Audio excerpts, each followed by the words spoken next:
All right, good afternoon, everyone. Thank you so much for joining us. Today's webinar is focusing on developing a holistic cloud strategy, and I am going to take just a quick minute here and introduce our presenter, Mark Caswell. Mark is our Director of Professional Services here at KSM Consulting. He leads the technology team in developing innovative solutions to today's complex technology challenges. He has multiple degrees, as you can see here on the screen, and Mark also facilitates all of our design thinking sessions, which is a core process that we facilitate here at KSMC. A fun fact about Mark before he begins is that he once drove 35 hours straight across the country. So Mark is an expert at how many cups of coffee he consumes each morning, as I asked earlier. So I'm going to go ahead and kick it over to Mark. And just a quick reminder, if you do have questions throughout today's webinar, please feel free to type them in the question box. Everyone is muted, and we will get you those answers to your questions at the end of the webinar.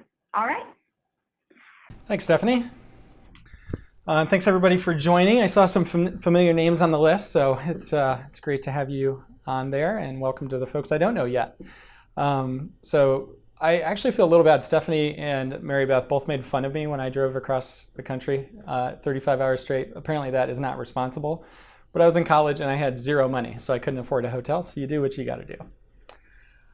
Today, okay, so my goal is to basically, a little bit teach, a little bit advise on this whole cloud computing concept. So if nothing else, I hope you learn a lot today through these various slides. And of course, as Stephanie mentioned, if you have any questions at all, feel free to type them in and we'll get to them at the end.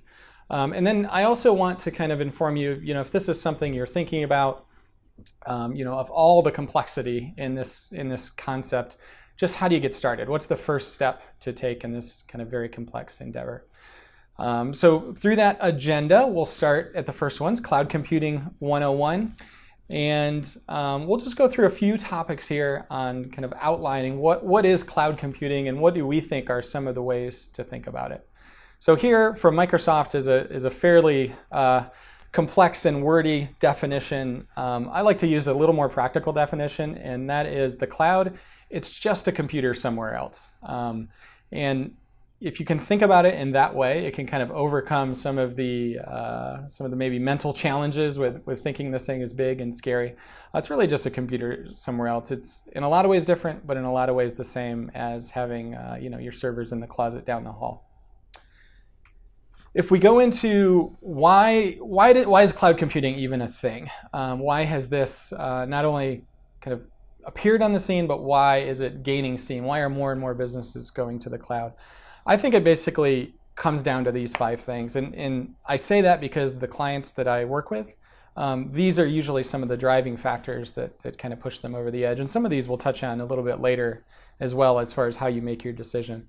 So the first is around cost. So in addition to it often being, especially holistically, a lower cost, there's this concept of hardware is a large capital expense. And of course you can depreciate it over time. But at least from a cash perspective, it is a big hit in 1 year to go buy a bunch of new hardware. Whereas the cloud, it's an operating expense, and you can spread that expense over some time. And as I mentioned, quite often it can be lower. From a speed perspective, when you get into the cloud and used to the cloud, you can turn things up, turn things down, provision new things exceptionally quickly. In fact, for some of our clients, we've been able to script some of that, and it happens without them having to do any work at all. Scale is quite a benefit.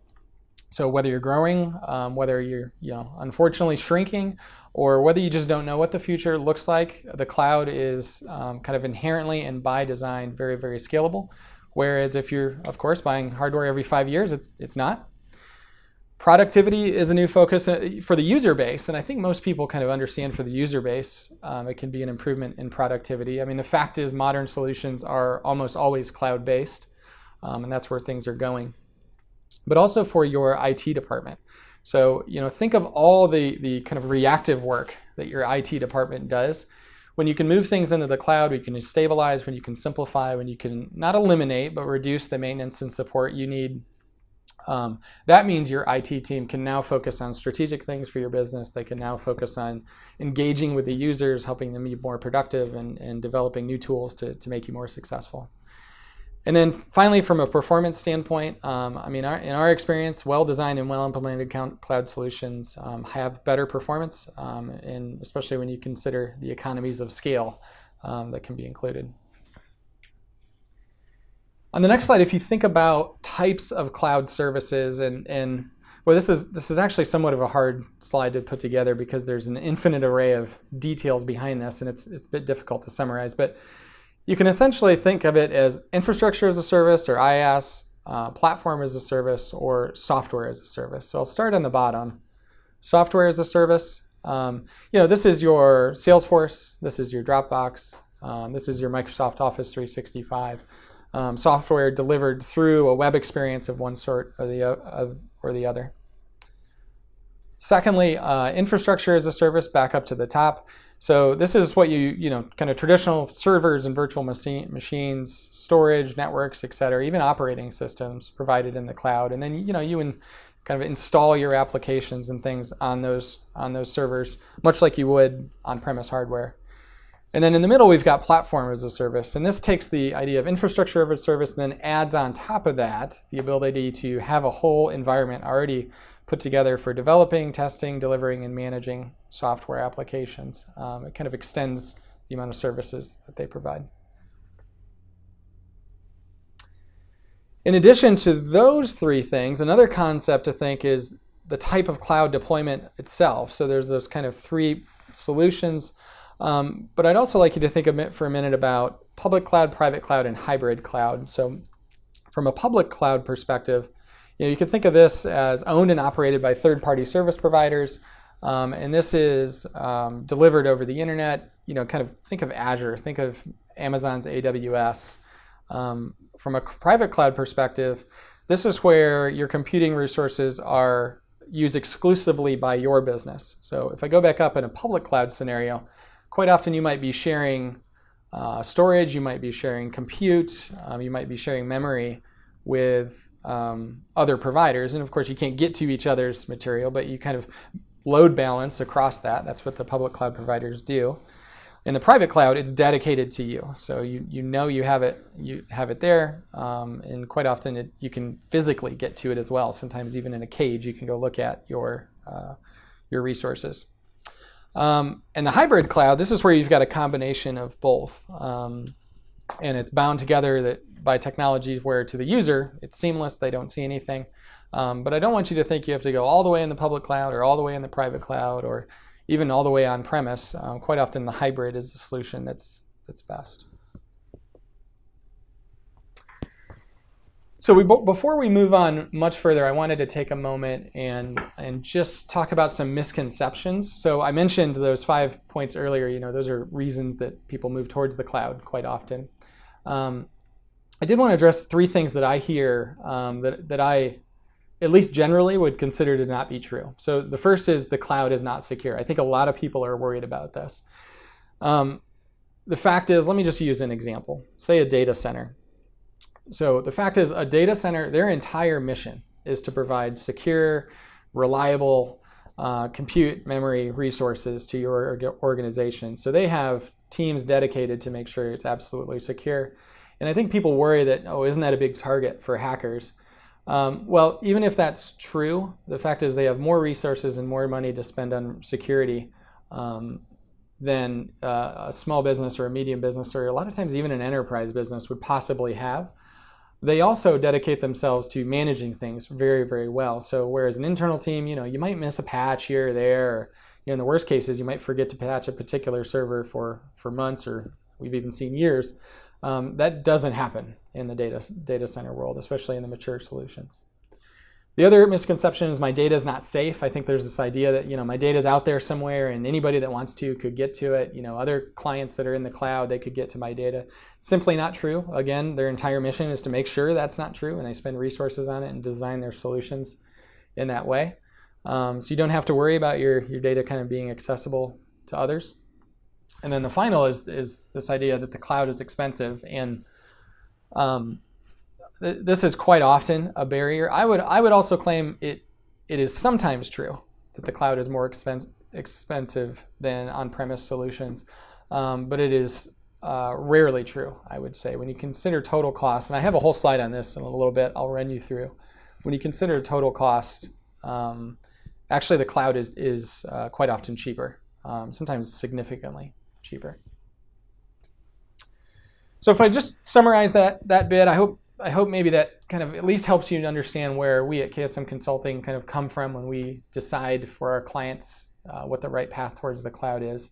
It's obviously complex. We can't in half an hour or 40 minutes go into all the intimate detail, but it is very complex, and there's a lot of choices to be made. And those choices are, well, there's a reason we've remained technology agnostic as a business over our entire existence, and that's because every business, the decision on both where to go and how to get there is a little bit different.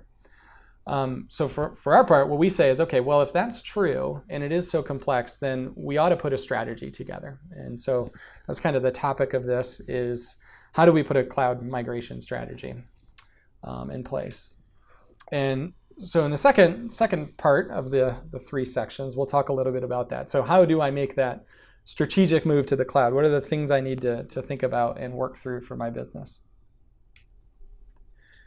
These are kind of at a summary level, the 5 things I would suggest you think through. So first, how do I make the decision, right? Should I move to the cloud or not, in whole or in part?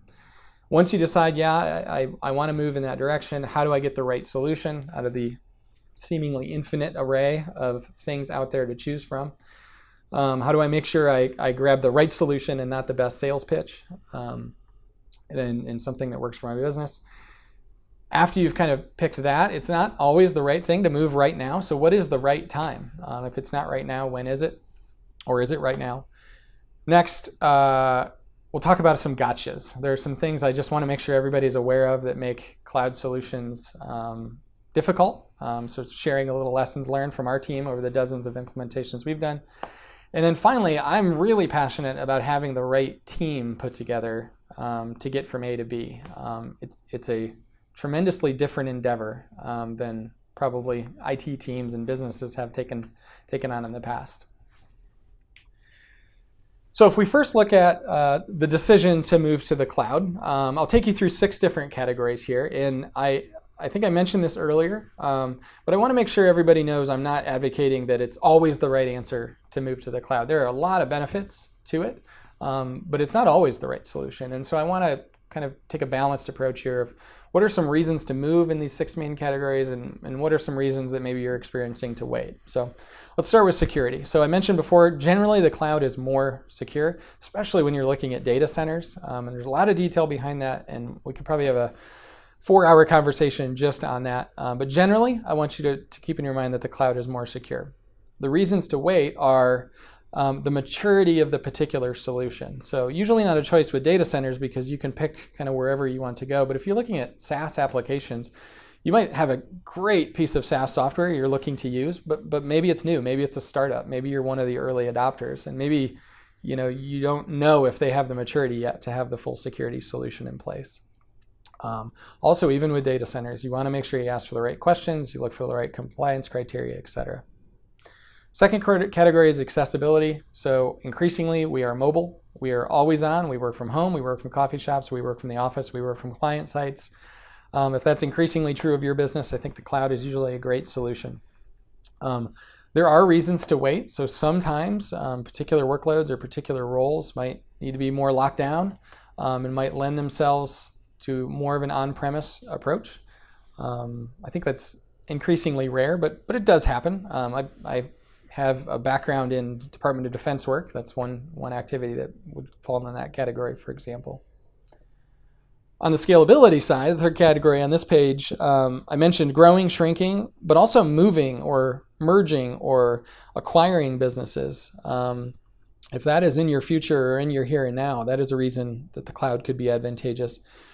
But also, and this is one of those overlooked things, sometimes your business has a lot of periodicity. So let's say, during business hours, 8 a.m. to 5 p.m., Monday through Friday, you've got a really heavy workload. You're serving up applications to your clients. But in certain circumstances, those aren't needed at all on the weekend or at the night during the nighttime, you can actually shut those resources down sometimes, not always, but sometimes, and save yourself significant cost by taking advantage of that periodicity. As I wrote the item in the lower right here, I actually had a smile on my face. I mean, I actually can't think of a client where this is true, but I imagine it could be true that you really aren't going to have any change over the next 5 to 7 years. And it's probably never true for a business, but I guess I could imagine where it could be true for a particular workload. You know, this thing sits there and it cranks day after day. We know exactly what it's going to be. It's never going to change. Well, maybe that's something you keep on premise. On the next 3 categories, so reliability, this is a huge one. So we've seen a lot of movement here. So I've seen 100% uptime guarantees from data centers recently with financially backed SLAs. So if you're ever down, you will get a check from them. Of course, it might not cover the full cost of being down, and they build that into their prices to you. But it's just interesting how stable these solutions have become. You also get 24/7 monitoring and support. You quite often get redundant physical systems behind the scenes that you can't see, automated failover, and a lot of them have solutions where you can add in disaster recovery and things like that as well. Reason to wait, similar to the security item, is just the maturity of the particular solution. Make sure you ask a lot of questions and look at your contract really closely in this particular area. On business continuity, so reasons to move would be eliminating single points of failure. I can't tell you the number of times we go start assessing a client and we'll find one single router that is at a single point of failure for their entire infrastructure across multiple sites, and that router is 15 years old and they didn't even know about it. Or maybe more frequently, and this is what I speak about with business leaders, is on the people side. IT is very competitive. I think somebody told me it was less than 1% unemployment in IT here in the Midwest. And whether it's the threat of your employees leaving and taking their knowledge with them, or sometimes it's somebody's getting close to retirement, or you just need to make a personnel change. Those are single points of failure, and a lot of times the cloud can help mitigate those. Reasons to wait on business continuity. Sometimes your business has just very unique requirements. Because the nature of the cloud is it's intended for lots of people, sometimes if your requirements are very unique, the cloud can't meet those. On the business continuity side, sometimes on other technical aspects as well. And so it might be you might need to wait. And sometimes you're just in the middle of an emergency. I mean, we had a client recently who we were working with to build a cloud strategy. And as we were helping them build that, some of their infrastructure started to fail. Well, we didn't have time to move them to a cloud. In certain circumstances, you just need to go buy some new hardware so your business can move forward. And then finally on costs, and I won't actually spend time on this slide. Let me go to the next slide and talk a little bit about this, because of kind of all my background, whether it's my business background or my technical background, this is one of these places that's really complex to think about costs. And I want to just outline all these for you, whether you're an IT leader or a business leader, so that you think about this move in the right way from a cost perspective. I mentioned OpEx versus CapEx. For those of you versed in the time value of money and doing net present value analyses, you can work all that in. But here's some of the things I don't think we think about. So on the on-premise side, hard costs, you do have to pay for power. You do have to, sometimes as part of power, sometimes separately, pay for cooling. Sometimes you have to buy additional cooling equipment. Sometimes you have to have backup equipment. There is a cost to the physical space, especially as you're moving offices, and trying to decide if you need to buy more space for things like this. On the licensing side, so you have to buy your own licensing when you kind of build it in-house. And then quite often there's support licensing that people will forget about. But in parentheses there, I mentioned the risk of audits. It's almost like software companies want to make it difficult to get the right licensing. And we have lots of clients who ask us to do an audit on their licensing scenario. And it's not because they're trying to get away with something. It's just very hard to get licensing right. But it is a very real situation that software companies will do audits, sometimes to the tune of millions of dollars for misaligned licensing. And it's just a hard thing to figure out. We have some experts in-house that have taken years to kind of figure out that space. So it's a risk, but it's a real cost if it happens. On the labor side, it takes a lot of people to support internal on-premise hardware. And then on the risk side, we've talked a bit about the security and business continuity side. I would encourage you to translate those risks into real potential costs for your business because you'll see that they're potentially very high. On the cloud side, you have less hard costs, but one thing I think people forget about sometimes is connectivity. So you can imagine when your workloads are in the cloud, connectivity is ever that much more important for your employees. So sometimes you need improved connectivity. Maybe more often, some of the things people forget about is ISPs. We're seeing up to 120 days now from ISPs to drop in new lines or change lines into your business. And so that can be a significant delay in the overall project. We're talking a third of a year there. On the labor side, I wanted to point out server consolidation, both as a cost and a benefit. So up front, well, I'll just give an example. So recently we took a client, they had 60 on-premise servers and they were migrating them to a data center. We simplified and consolidated those down to 32 servers. And so that took an effort, but that effort will pay off many times fold once they're in the data center, because they're paying for almost half the resources they would have if they've done a traditional lift and shift like you would do with hardware. On the licensing side, make sure you have your arms wrapped around whether licensing costs could go up or go down.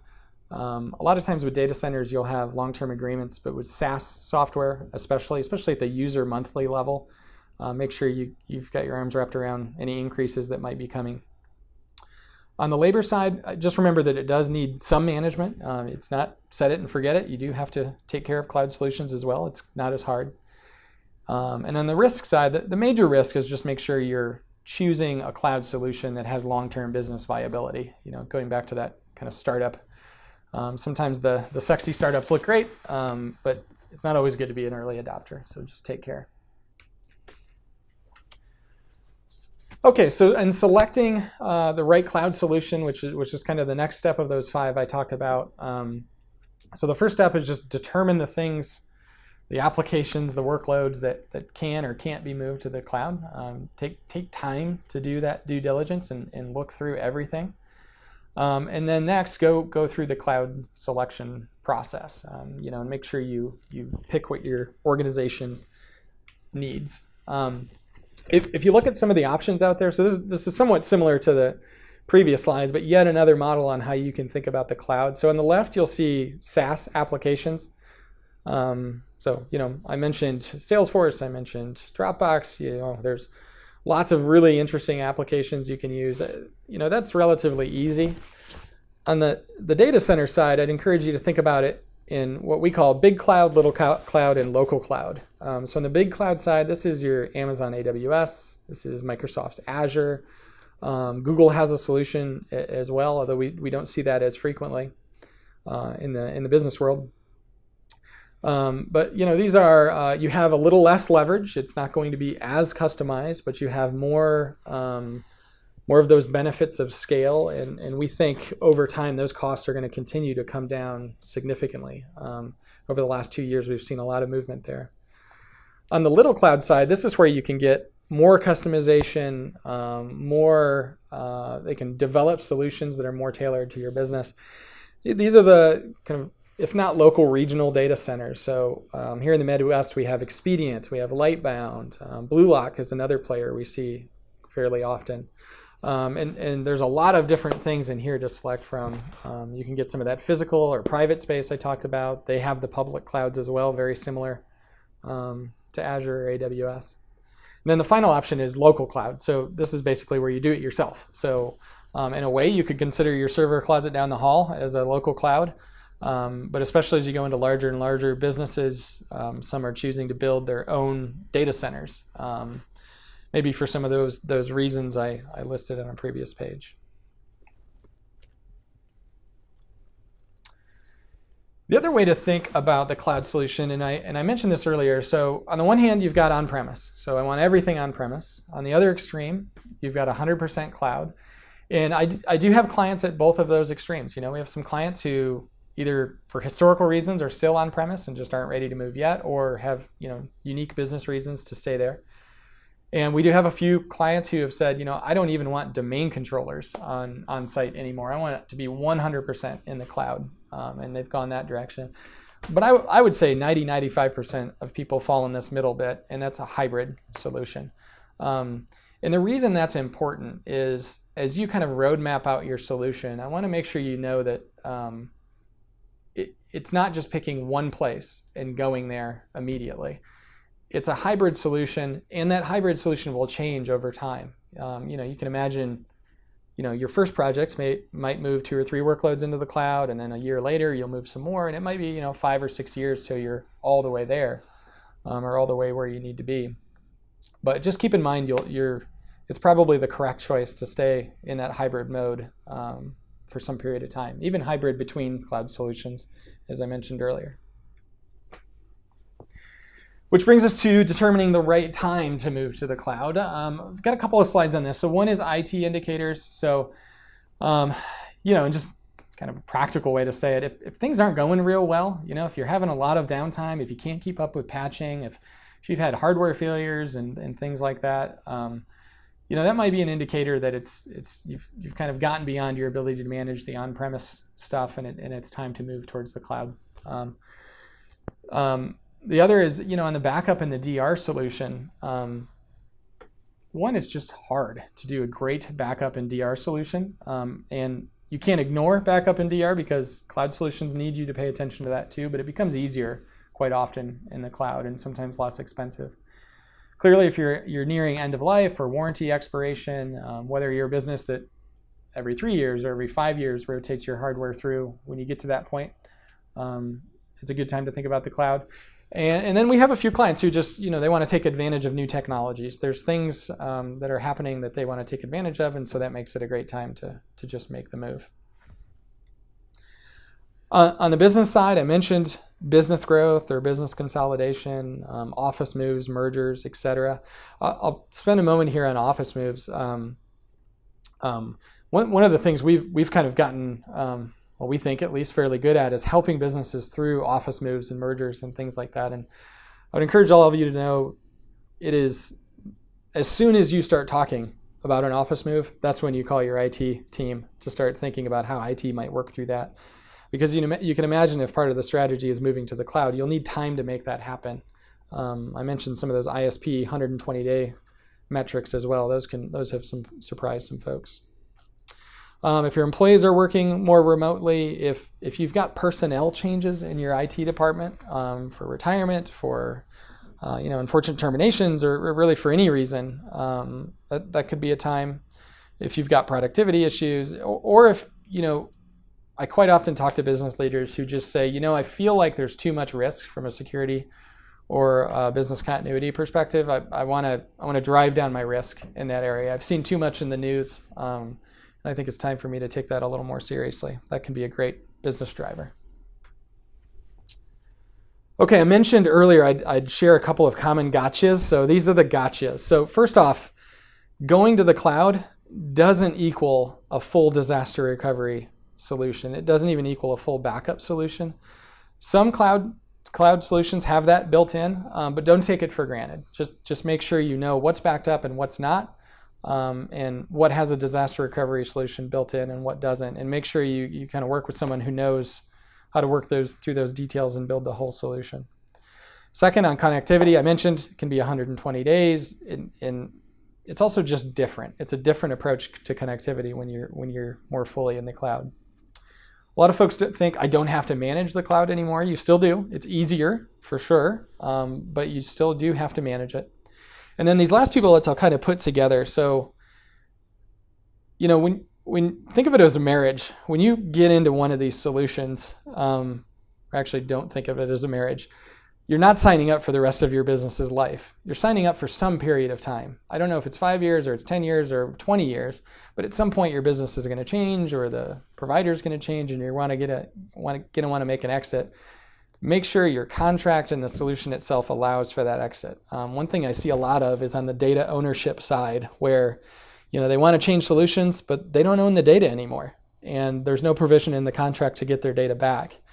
and it's almost that they're held hostage to where they're at. That is a really bad position to be in, and it's only a position you can prevent before you sign on the dotted line. The same applies, though, if you want to use your data for business intelligence. We do a lot of business intelligence and dashboarding and data science work with our clients, and one of the challenges we'll run into sometimes is getting their data out of their solutions, especially if their solutions are in the cloud.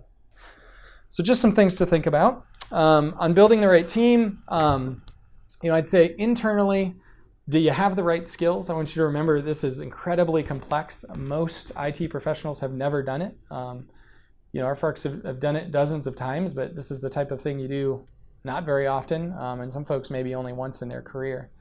But there's also softer skills, so you need project management, you need change management, you need culture management. Make sure you have those skills as well.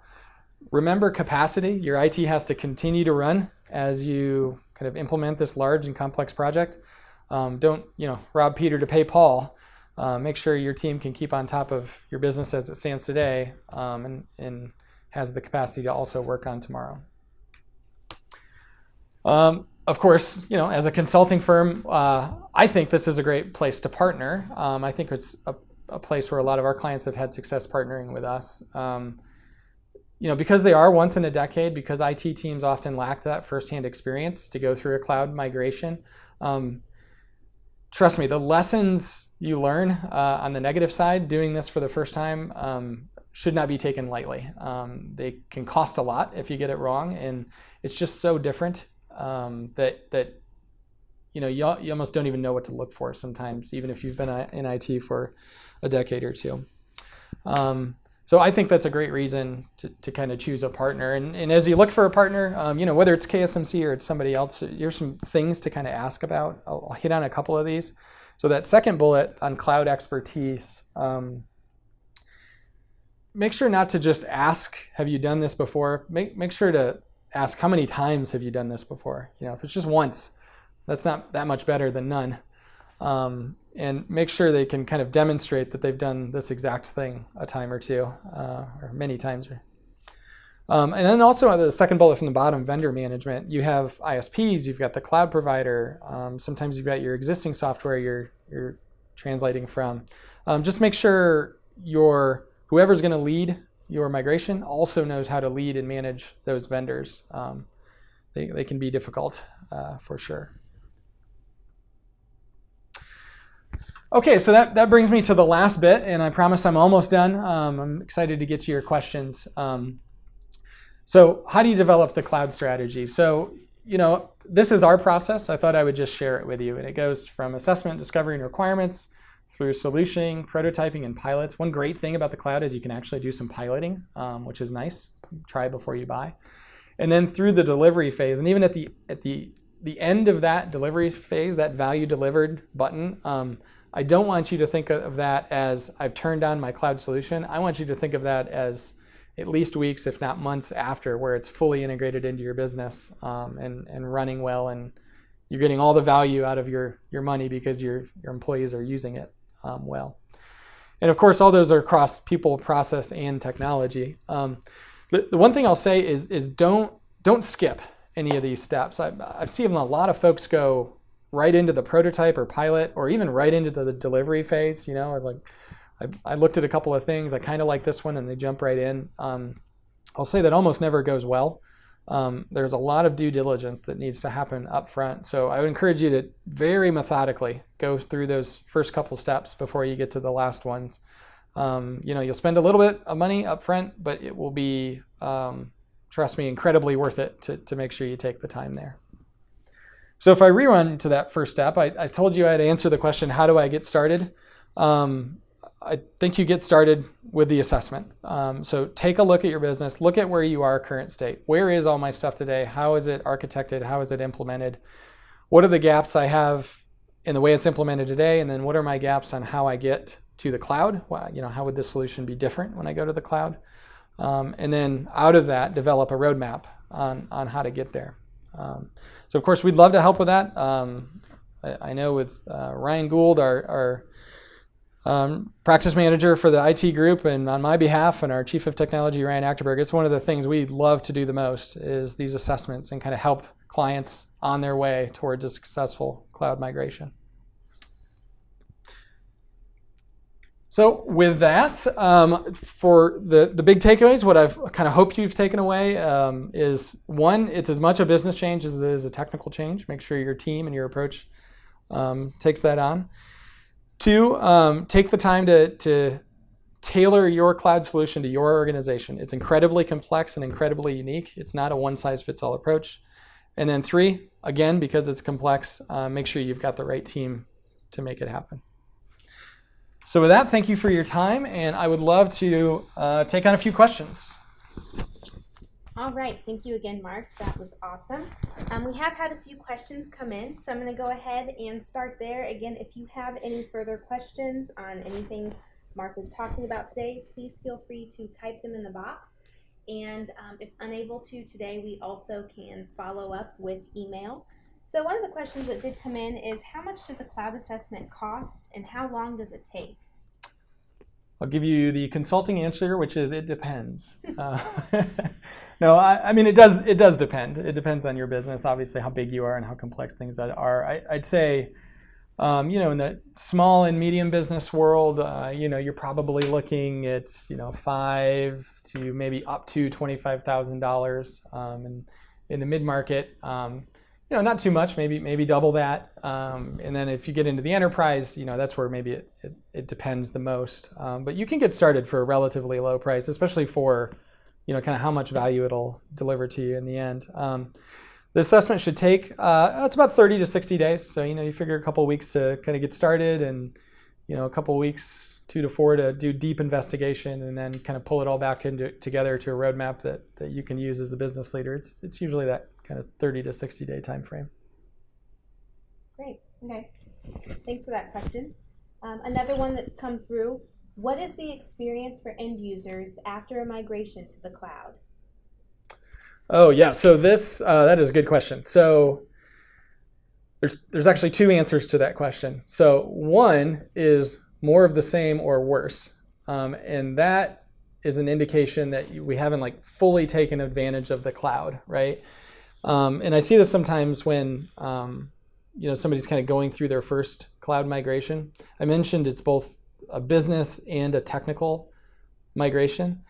You have to take the time both through the assessment phase and the road mapping phase to design a solution that changes your business. It's a new way of working. There's usually a lot of new features and a lot of new advantages. You got to make sure you take advantage of those, and you got to make sure your people are trained and ready and adapted both culturally and process-wise to kind of work in that new way. The other thing I'll say is one of the ways to tell the difference between a great implementation and a not so great implementation is the actual downtime for the users should be minimal and should be timed such that it's of least disruption, right? You shouldn't be down for a week or two. That's a migration that's not going very well. You should be down at kind of maximum for a few hours, and quite often, take Office 365, for example. Sometimes that's minutes or not even noticed by the end users in a lot of cases. Okay, wonderful. Another question that's come in, what happens to my people who have been trained on hardware infrastructure? Yeah, good. So that's a good point. Yeah, your team will need to shift, right? And I don't necessarily mean that the people need to shift, but their skills will need to shift. So one, a lot of those skills they have, it will translate. I mentioned you still have to manage that infrastructure and things like that. I think a lot of people are excited to learn the new technology. I mean, it's really clear that that's the way it's going. And I think it's one of our advantages, and I mentioned the low unemployment. One of our advantages on the recruiting side is people are excited to be able to stay current with new technology by working on lots of different things. But the other thing I'll say is it enables your IT team and your technology leadership to become more strategic. And what I mean by that is it's actually rare that I meet an IT team that wishes or that didn't wish they could spend more time with the users, be at the table more often for business decisions and how technology could help. But if you're managing a bunch of hardware on premise and you're supporting that hardware and maintaining it and responding to alerts, it tends to be very reactive, and so it's hard to get the time and the mental energy to go do those strategic things. So I think it frees up some of that as well. Great. That's all the questions we've had come in so far this afternoon. Again, we really appreciate your time. If you have further questions, Mark's email will be shared. We can get those questions to him. But we are going to go ahead and wrap up for today. So thank you all so much for attending, and have a wonderful rest of your afternoon. Thanks, everyone.